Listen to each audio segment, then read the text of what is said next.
కాబట్టి ఇప్పటికైనా కానీ పరిపాలన మీద శ్రద్ధ పెట్టండి, లా అండ్ ఆర్డర్ మీద శ్రద్ధ పెట్టండి. మీరు ఇదే విధంగా బలవంతంగా నోటుకొచ్చినట్టు మాట్లాడుతూ ప్రజల్ని ఇబ్బంది పడిచేస్తూ కార్యకర్తలను కేసుల్లో పెట్టించి నోరు మూపించాలనే ప్రయత్నం చేస్తే అది ఖచ్చితంగా మీకే రివర్స్ అవుతుంది. పబ్లిక్ చాలా తెలివైన వాళ్ళు, ఏం జరుగుతుంది ఎలా జరుగుతుంది అనే దాన్ని బాగా క్షుణ్ణంగా పరిశీలించే వాళ్ళు జనం. నువ్వు నేను అంతా బాగుంటుంది అనుకుంటుంటాం.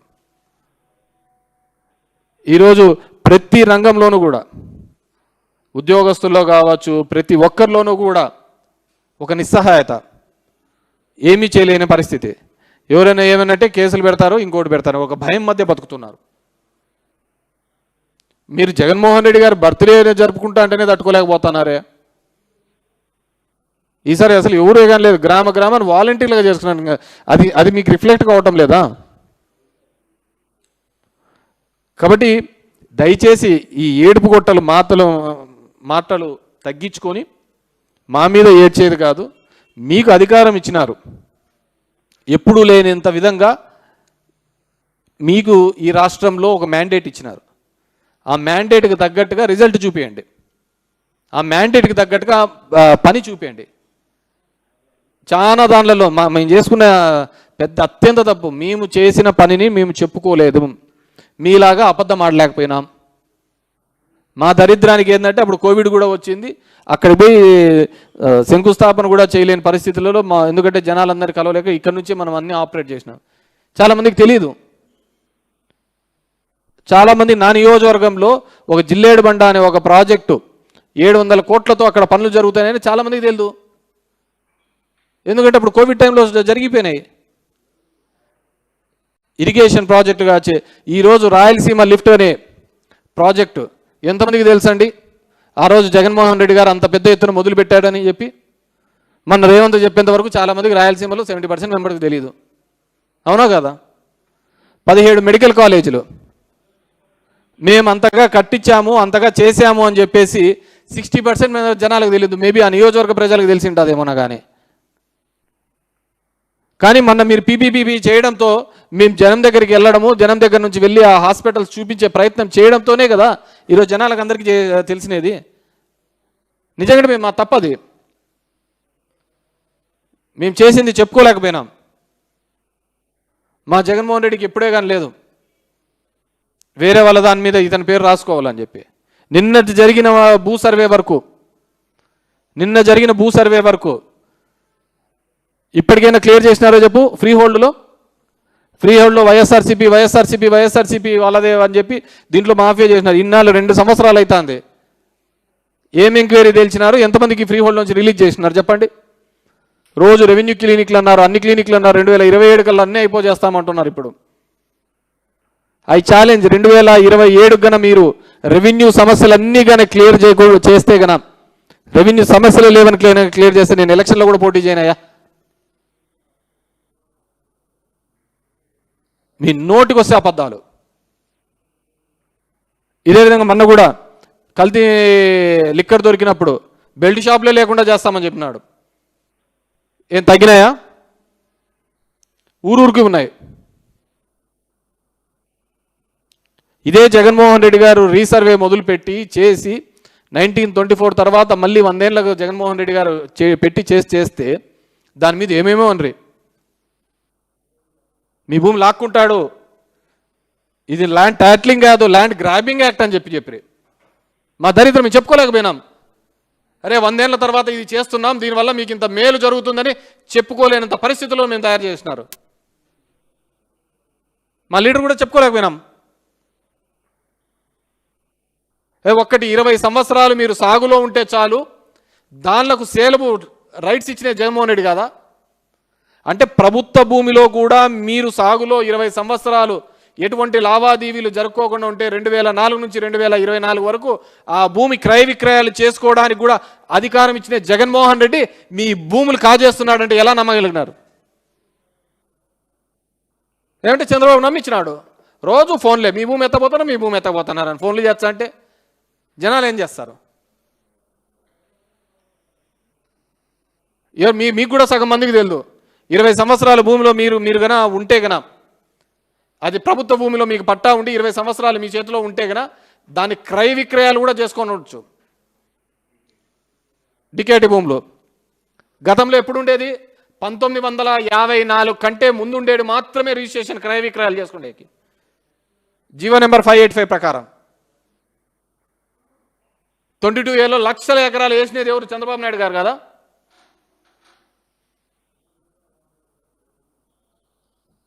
కాదా? చంద్రబాబే కదా. దాని 2016లో వేసినది చంద్రబాబు నాయుడే. 2018లో జీవో ఇచ్చినాడు చంద్రబాబు నాయుడు గారు ఏమని? 1954 తర్వాత ఉండేటివన్నీ డిలీట్ చేయాలని. కానీ కాలేదే. కానీ జగన్మోహన్ రెడ్డి గారు ఒక 4 అడుగులు ముందు వేసి ఇచ్చినాడు. 20 అడుగులు సాగులు ఉంటే మేము ఇచ్చిన 31 లక్షల పట్టాలకయ్యా 10 సంవత్సరాల తర్వాత అమ్ముకోవచ్చు అని చెప్పించినారు. 31 లక్షల పట్టాలకు 10 సంవత్సరాల తర్వాత నువ్వు సేలబుల్ రైట్స్ ఇచ్చినారు. అలాంటిది జగన్మోహన్ రెడ్డి మీ భూములన్నీ కాజేస్తాడు. ఎవరు కాజేస్తున్నట్టు? నీకు అమ్మేదానికి కొనేదానికి ఒక రైట్ హక్కును కల్పించి ఒక చట్టం తీసుకొని వచ్చిన జగన్మోహన్ రెడ్డి మీ పట్టా ల్యాండ్ సొంత ల్యాండ్ను కాజేస్తామంటే ఎలా నమ్మినారు? ఎందుకు నమ్మరు అంటే చంద్రబాబు నాయుడు గారు చేసే మ్యానిపులేషన్ ఆ విధంగా ఉంటుంది. ఒక నెరేటివ్ని బిల్డప్ చేయడం, కింది నుంచి అదే. సాయి ప్రసాద్ కదా రోజు సీసీఎల్ఏ ఉండేది, కాబోయే సిఎస్ అంటారు, చంద్రబాబు బంధు అంటాడు. ఆ రోజు చీఫ్ సెక్రటరీ సీసీఎల్ఏగా ఉండేది ఎవరు? సాయి ప్రసాద్ కదా. ఆయన కాదా ఇవన్నీ రూపొందించినది? ఎలా బౌండరీస్ ఉండాలి, ఏ విధంగా ఉండాలని చెప్పి మా కర్మ అంతే. ఈరోజు ప్రతి ఒక్కరితోనూ కూడా అది తెలుసుకుంటున్నారు. నేను అదే అనేది, ప్రజలు తెలుసుకుంటున్నారు. మార్పు ఖచ్చితంగా మొదలైంది. ఆ మార్పు ఖచ్చితంగా కూటమి వినాశనానికి ఉంటుంది. రాబో రోజులలో ఇంకా జనాలకు ఎవరు తెలియజేస్తున్నారు ఏది మంచి ఏది చెడు అంటే అది చంద్రబాబు నాయుడు తెలుగుదేశం పార్టీనే తెలియజేస్తుంది. ఎందుకంటే మీరు కొత్తగా చేయటంలే, మాది మీరు కొట్టేలా క్రెడిట్ తీసుకోవాలనే ప్రయత్నం చేస్తున్నారు కాబట్టి జనాలకు తెలిసిపోతుంది. ఇంకా రేపమన్నాడు కొన్ని ఇవన్నీ వస్తాయి కదా, రిపోర్ట్స్ వచ్చిన తర్వాత తెలుస్తా అంట. దానిలో కూడా లడ్డు వ్యవహారంలో కూడా ఎవరికైనా కొద్దిగా కామన్ సెన్స్ ఉందా? దేవుడి గురించి ఈ హిందూ సమాజంలో అక్కడ ఏం జరిగిందో తెలియక, ఆ రిపోర్ట్ ఏ విధంగా ఉందో తెలియదు, అక్కడ ఏం జరిగిందో తెలియదు, ఆ లడ్డులో ఏం కలిపారో తెలియదు. దాని మీద ఇన్వెస్టిగేషన్ చేయకుండా ఎవరో వచ్చి డిప్యూటీ వచ్చి నీ చెవిలో గొనుగుతే, వెంకయ్య చౌదరి వచ్చి నీ చెవిలో చెప్తే, ఒక ముఖ్యమంత్రిగా పబ్లిక్ దీని మీద దాంట్లో పంది కొవ్వు ఉందంటావు, ఈ కొవ్వు ఉందని నువ్వు మాట్లాడతావా? నువ్వు అదే హిందువులు ఇచ్చే గౌరవం సనాతిని, నువ్వు అదా చెప్పేది. అయోధ్యకు పంపించిన 1,00,000 లడ్లలో కొవ్వు ఉందని ఏ విధంగా చెప్తారు? అది ఈ హిందూ సమాజాన్ని అవహేళన చేసినట్టు కాదా? భక్తుల యొక్క మనోభావాలు దెబ్బతీసినట్టు. నీకు తెలియదు నిజంగా ఏముందో కూడా తెలియదు, ఊరికే గాలి మాటలే కదా. ఒక గాలి మాటలు, అది ఏముందో నిజమేందో అబద్ధమేందో తెలియదు. లాస్ట్కు సుప్రీంకోర్టుకు పోతే సుప్రీంకోర్టు డైరెక్షన్ ఇచ్చింది దీని గురించి మాట్లాడద్దండి అయ్యా అని చెప్పేసి, అన్లెస్ ద రిపోర్ట్ వచ్చేంతవరకు ఏమీ మాట్లాడద్దండి అని చెప్పేసి. ఎవడికి వాడు కథనాలే.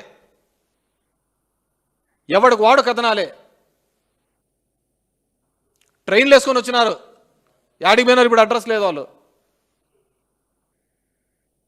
ఎందుకంటే ఇంకా నేను డీటెయిల్ పోలే, let the charge sheet come out అని. ఛార్జ్ షీట్లో మంచి ఏది ఉంది చెడు ఏముంది అనే తర్వాత విషయం. అసలు దాని 1,00,000 మంది అక్కడికి అయోధ్య గుడికి ఓపెన్ చేసిన వాళ్ళు మీరంతా పందికొవ్వు తిన్నారని ఒక మాట ఎలా అంటావు? అది ఉందో లేదో తెలియదు. మామూలుగా ఒక మెస్సులోకి పోయి ఉంటాము, భోంచేస్తా అంటారు, వానికి తెలియదులే దాంట్లో బల్లి పడింది రాను అనుకో, సాంబార్లో బల్లి పడింది అనుకో, నువ్వు చూసిండో పెట్టిండవు, బల్లి ఉందో లేదో తెలియదు, ఇంకా అందరు బయట పోయి కక్కుంటా అంటారు. ఒక ముఖ్యమంత్రి డిప్యూటీ ముఖ్యమంత్రిలో స్థాయిలో ఉండి మీరు చేసే పనులా ఇవా? ఏం చేయాలా ఈ రాష్ట్రాన్ని? పొద్దున్న లేచినా నుంచి జగన్మోహన్ రెడ్డి మీద బుడదేయడం. మా ఎప్పుడే ఎవడు పాపాన వాడు పోతాడని చెప్పి వదిలేడా. ఇది కదా జరిగినది. సో ఖచ్చితంగా అన్ని ప్రాంతాలు మీరు తీసుకుంటున్న ప్రతి రూపాయి కూడా ఈ ఆంధ్రప్రదేశ్ ప్రజలు కట్టిన పన్నుల రూపంలో వచ్చినదే. మళ్ళీ మీరు చేసిన అప్పు కూడా ఆంధ్రప్రదేశ్ జనాల మీదే పడుతుంది. కాబట్టి అకౌంటబిలిటీ ఉండాలి. ఈ విధంగా ప్రజల్ని మభ్యపెట్టించే ప్రకారం లేకుండా అన్ని ప్రాంతాల్లో కూడా సమతుల్యత మెయింటైన్ చేసే విధంగా ఉండాలని చెప్పేసి కోరుకుంటున్నాను. ఎందుకంటే మా ప్రాంతంలో చాలా వెనుకబాటుతనం మొదలైంది. అది ఖచ్చితంగా ఇబ్బంది కలిగించే అంశంగా మారుతుంది. ఈ అసమానతలు రాకుండా చూసుకోవాల్సిన బాధ్యత అధికారంలో ఉన్న వాళ్ళది. ఆ విధంగా ముందుకు పోవాలని చెప్పేసి కోరుకుంటున్నా. ఇప్పుడే సబ్స్క్రైబ్ చేయండి, లైక్ చేయండి, షేర్ చేయండి. VTV ప్రైమ్, నీ ఉత్తమాభిరుచుల సమ్మేళనం.